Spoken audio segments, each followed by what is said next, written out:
trazado, amenazando a Irán y dejando claro desde un comienzo que su esperada intervención en la Asamblea de Naciones Unidas daría de qué hablar, o en este caso, hasta causaría algunas risas. Ahora estoy leyendo mucho a Francisco de Góngora, el de las rimas de Beckett. Ser o no ser, y yo que me la llevé al río pensando que era mozuela, y otras tantas que ha compuesto.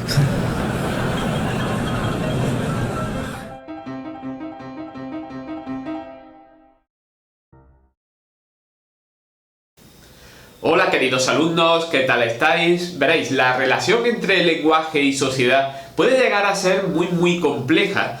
El mapa de las lenguas en realidad es más complicado aún que el mapa político, y mira que hay colores, ¿no? En el mapa político, pues el mapa de las lenguas es todavía más complejo y puede llegar a ser tan complejo como un cubo de Rubik, que por cierto, ¿me dejáis un momento?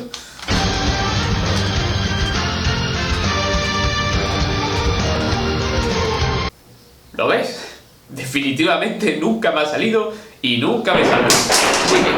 En el vídeo de hoy vamos a tratar algunas de las relaciones que se dan entre lenguaje y sociedad a través de varias oposiciones, como son por ejemplo la de lengua y dialecto, como son la de bilingüismo y diglosia, y también pidgin criollo, aunque la primera, la de lengua y dialecto, pues como el vídeo se iba a hacer un poco largo, pues la dejo para un vídeo posterior y allí lo analizamos pues con más tiempo, con más espacio. Veréis, siempre es un tema peliagudo cuando se mezcla la política en cualquier tipo de discurso académico, y claro, la relación entre lenguaje y sociedad pues tiene mucho que ver con la política, eso es inevitable en los asuntos humanos. De hecho podríamos decir que es un tema explosivo, pero yo en este caso prefiero apagar la mecha, ya que no me interesa nada entrar en ese tipo de polémicas. Yo solo voy a hablar desde un punto de vista técnico y desde un punto de vista pues lingüístico, que es lo que a mí me gusta. También quiero avisar que mi objetivo con estos temas, que son temas de los que hay escritos pues libros enteros maravillosos, es dar un primer acercamiento a alumnos de secundaria. Así que, claro, si hay alguien experto en el asunto, pues siempre va a encontrar que me dejo muchos elementos importantes fuera, que no digo ejemplos que son absolutamente fundamentales. Bueno, eso es normal en estos casos, en este tipo de vídeos. Aunque todavía hay 6.000 lenguas en el mundo, en realidad el número ha disminuido mucho a lo largo del tiempo, y eso es por varias razones: por el intercambio comercial, por el acercamiento de diversos grupos humanos y también el movimiento y migración de muchos grupos humanos, y sobre todo por la acción de los estados, que poco a poco han ido extendiendo su influencia, de tal manera que, claro, algunas lenguas, las que por casualidad pues han sido el vehículo de comunicación de ese estado, de esos imperios, pues han extendido su territorio, y otras lenguas pues han quedado pues más o menos arrinconadas. Fijaos en la extrema oposición que se da entre, por ejemplo, Papúa Nueva Guinea, que con menos de medio millón de kilómetros cuadrados tiene nada más y nada menos que más de 800 lenguas, ¿vale? Incluso algunas pues que se han dejado de hablar hace poco, pero todavía hay más de 800 lenguas.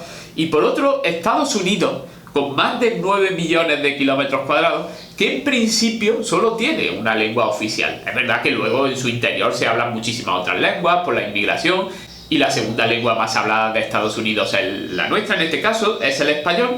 Pero en todo caso hay una lengua ahí principal, que es la que se ha ido extendiendo conforme los propios Estados Unidos se han ido extendiendo en esos 9 millones de kilómetros cuadrados. Por cierto, que para hablar de Papúa Nueva Guinea, que luego volverá en el vídeo, pues tengo el placer un poco de presentaros, para el que no lo conozcáis, a un autor que a mí me encanta. Es un antropólogo y sociólogo y experto en evolución, el tipo lo es todo, ¿no? Genial, que es Jared Diamond.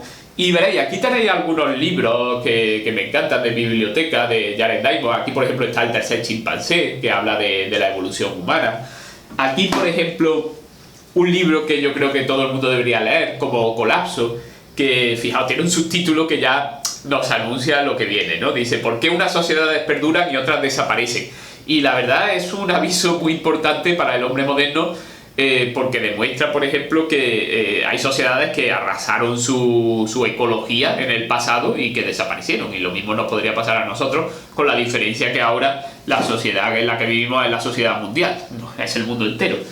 Un libro como Armas, Gérmenes y Acero, que es el título que tiene la traducción española, bueno, vamos a ver, ¿Cómo puede uno pasar por una librería y no comprarse un libro que se llama Armas, Gérmenes y Acero? Vamos, es que eso es ir provocando a la gente. Yo es que lo vi y dije, bueno, tú te vienes a casa conmigo.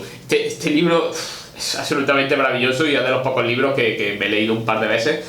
Y luego, el que más nos va a interesar y el que luego volveré a sacar, que es El mundo hasta ayer. Por cierto, diréis, bueno, es El mundo hasta ayer porque lo dices tú. Lo he usado tanto que en este caso pues se ha despintado por aquí. Aquí, por ejemplo, hay una foto del propio Jared Diamond, que ya os digo que es un tipo genial. Y también podéis ver charlas suyas por YouTube, es absolutamente maravilloso. Y dice, ¿qué podemos aprender de las sociedades tradicionales? Y de hecho, podemos aprender mucho de las sociedades tradicionales. Él vivió bastante tiempo en Papúa Nueva Guinea y conoce bien las distintas tribus, las distintas sociedades de allí, también la difícil adaptación que han ido teniendo al mundo moderno, a veces también un poco complicado. Y veréis, luego pondremos ejemplos que hablan del Tok Pisin, que es la lengua oficial de Papúa Nueva Guinea, que será un ejemplo perfectamente del lenguaje criollo. Bien, la primera división que vamos a ver es la que se da entre bilingüismo y diglosia. Cuando las dos lenguas tienen la misma importancia y se pueden usar prácticamente para todo, no solo para ámbitos familiares, para hablar con tu padre, con tu hermano, con tu primo, con tu cuñado, no, sino que se pueden usar también pues, para hablar en un juicio, o se pueden usar para la educación, o se pueden usar pues, para comunicarte de cualquier manera en la administración, o para dar una clase en la universidad. Si hay una relación de igualdad entre las dos lenguas, pues se dice que hay una situación de bilingüismo. Normalmente los hablantes en los territorios bilingües conocen las dos lenguas, y es lo que ocurre en territorios como Quebec, en Canadá, entre el francés y el inglés, o en varias comunidades españolas en donde la lengua, digamos, pues local, pues es reconocida como lengua oficial al mismo nivel que el español, como es el caso, por ejemplo, de Cataluña, de la Comunidad Valenciana, de Baleares, del País Vasco, de Euskadi, o, por ejemplo, de Galicia. El término bilingüismo no es un término completamente definido, ya que en realidad se usa para varias cosas. Si se habla de una sola persona, se dice que un hablante tiene bilingüismo, o mejor dicho, es bilingüe, cuando domina ampliamente dos lenguas, o bien porque ha crecido con ellas y las dos son lenguas maternas para él, o bien porque con el tiempo ha adquirido tanta habilidad en una de ellas que habla exactamente igual que un nativo, ¿no? O en un nivel muy parecido. También algunos autores hablan de bilingüismo en cualquier situación en la que se dan dos mismas lenguas en un territorio. Pero eso no nos viene bien, porque entonces se solaparía, se confundiría con el término que vamos a decir ahora, que es diglosia. La diglosia precisamente se da cuando dos lenguas conviven en un territorio, pero tienen diversa importancia y diverso reconocimiento. Por ejemplo, una suele ser la lengua de prestigio, la que se usa en el ámbito académico, en el ámbito público, en la educación, en la administración, y otra suele ser a lo mejor la lengua familiar, de un grupo de hablantes para uso doméstico, e incluso en algunos casos pues esos hablantes, aunque la dominen bien la lengua, a lo mejor tampoco la saben escribir muy bien, porque no han tenido una educación específica en esa lengua. Frecuentemente una lengua se asocia, y los prejuicios aquí casi siempre son inevitables en el ser humano, pues con la riqueza, con el prestigio social, y otra pues se suele relacionar a lo mejor con las clases populares o incluso con la marginalidad en algunos casos. Luego al final del vídeo pues hablaré un poco de este tema, daré una pequeña pincelada. Es lo que ocurre, por ejemplo, entre el inglés y el español en muchas zonas de Estados Unidos, aunque es verdad que Estados Unidos cada vez reconoce más, según los estados, pues el español y la importancia del español, pero obviamente no puedes pedir, por ejemplo, que hablar ante el juez en español en muchos casos, ni tampoco a lo mejor puedes ser profesor y dar la clase directamente en español.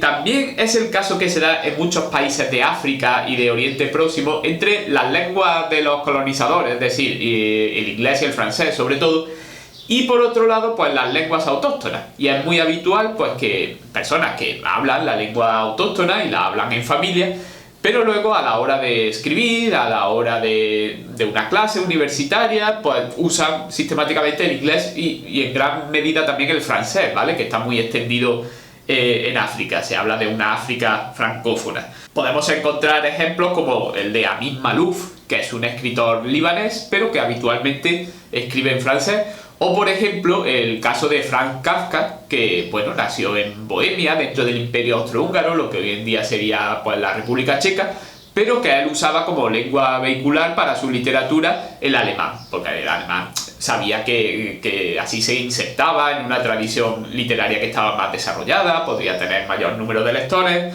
etc. A veces, cuando se produce una mezcla de población diversa, se pueden dar fenómenos muy curiosos de creación de lenguas o de semilenguas bastante interesantes. Es el caso del pidgin. El pidgin se trata de una lengua simplificada que sirve para la comunicación entre grupos diversos.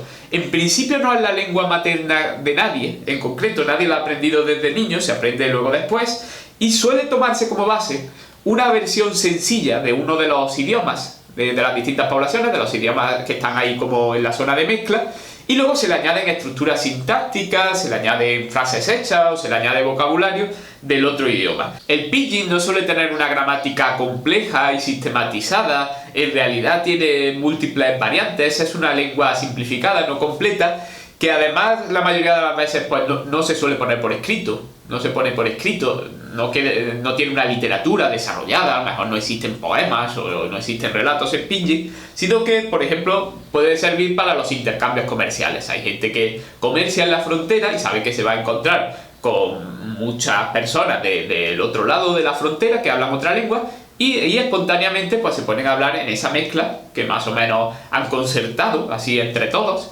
que es el pidgin. Al no ser la lengua materna de nadie y al no ser una lengua con escritura, con literatura, pues normalmente suele ser vista pues, con cierto desdén por otros hablantes, está sometida a una fuerte diglosia, es decir, no puedes esperar usarla para todo o usarla para cualquier tipo de comunicación con el Estado, con la administración. Ha habido muchos ejemplos de pidgin a lo largo de la historia, aunque los detalles de la mayoría lamentablemente se han perdido. Por ejemplo, hubo una lengua pidgin, una especie de lengua franca, lengua común, entre los cruzados que intentaban conquistar Tierra Santa e iban allí a la aventura. La mayoría de las veces eso acababa en catástrofe. Y como era gente de diversos sitios de Europa, pero la mayoría de ellos eran francos, es decir, eran de la Francia de aquella época, pues bueno, se trataba de una lengua franca, de un pidgin que tenía como base el francés antiguo, ese antiguo francés, ese franco, con mezclas pues, de otros idiomas, estructuras gramaticales o bastante vocabulario de otros idiomas, italiano, castellano antiguo, etc. Otro ejemplo ya desaparecido y bastante curioso, fascinante, es la mezcla que se dio durante el siglo XVII entre euskera, islandés y también un poco de español, ya que normalmente se encontraban barcos balleneros pues tanto del País Vasco como de Islandia y bueno, pues muchas veces tenían que comunicarse entre sí, sobre todo para no entrar en conflicto de a quién le correspondía cazar una determinada ballena o cazar en una determinada zona. Y bueno, algunos ejemplos se han conservado y son curiosísimos. Por ejemplo, dice, presenta for me, dámelo. O sea, for me es como casi exactamente igual que el inglés, aunque lo escriben MI, porque bueno, ahí es donde está la raíz germánica del islandés y luego presenta, pues que viene del español, ¿no? Truca camisola, cómprate un jersey. Cris María presenta for me Valia, for me presenta por you Gustana. Jesús y María, dadme una ballena y yo os daré su cola. For you mala guisuna, eres un mal hombre, parece que dice gusano, ¿no? For me presenta for you viscusa eta sagarduna, te daré una galleta y sidra. Fijaos que ahí está la conjunción eta del euskera, del vasco, o sea, es una mezcla fascinante, ¿no? Como otros ejemplos actuales podemos hablar de la lengua general, lingua geral, que es una mezcla de portugués, de español y de guaraní que se da en intercambios comerciales en Paraguay, o también los diversos pidgin que se hablan en África con mezclas sobre todo entre el inglés por un lado y diversas lenguas pues, nativas de esa zona de otro, ¿vale? Por último tenemos el criollo. El criollo se trata ya de una lengua completa y compleja, con todos los elementos gramaticales, con todo el vocabulario necesario, con todas las estructuras sintácticas que hacen falta pues, para expresar todo tipo de ideas y de sentimientos. Se dan en mezcla de poblaciones y de hecho muchas veces suelen ser simplemente un derivado del pidgin, ya que por ejemplo la generación mayor a lo mejor ha creado ese pidgin para la mezcla, Pero los niños que lo han oído hablar habitualmente, pues lo toman como lengua propia. Y tenemos que entender en este sentido que la mente humana, y más en la infancia, está finamente programada por la evolución para absorber, para usar una lengua, igual que por ejemplo el pájaro está programado para aprender canto, o si no, no habéis oído nunca al pájaro lira, que está preparado para imitar todo lo que escucha e incorporarlo a su canto. And now a camera with a motor drive.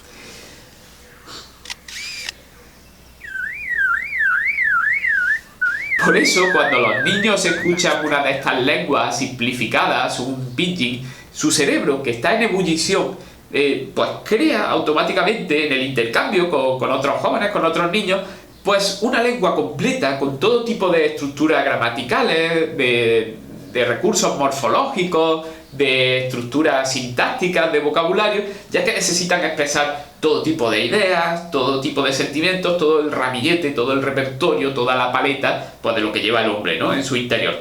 Por eso, esto ha ocurrido una y otra vez.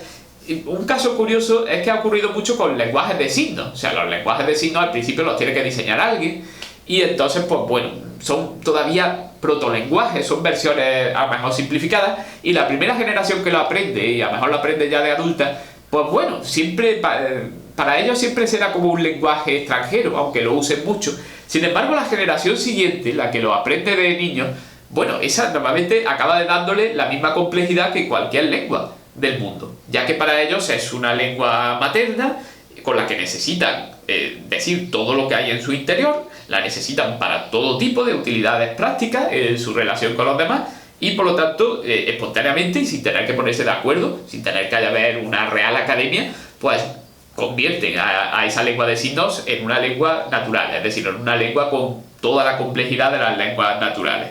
Es el caso del talk pidgin, que aunque el nombre diga pidgin, y por cierto, talk es de talk, es de hablar en inglés, ahora vamos a ver que mezcla el inglés de una manera curiosa, en realidad esto es un criollo, ya que ya es la lengua materna de mucha gente. Al principio no lo fue, pero ahora sí, primero fue un pidgin y ahora ya es un criollo.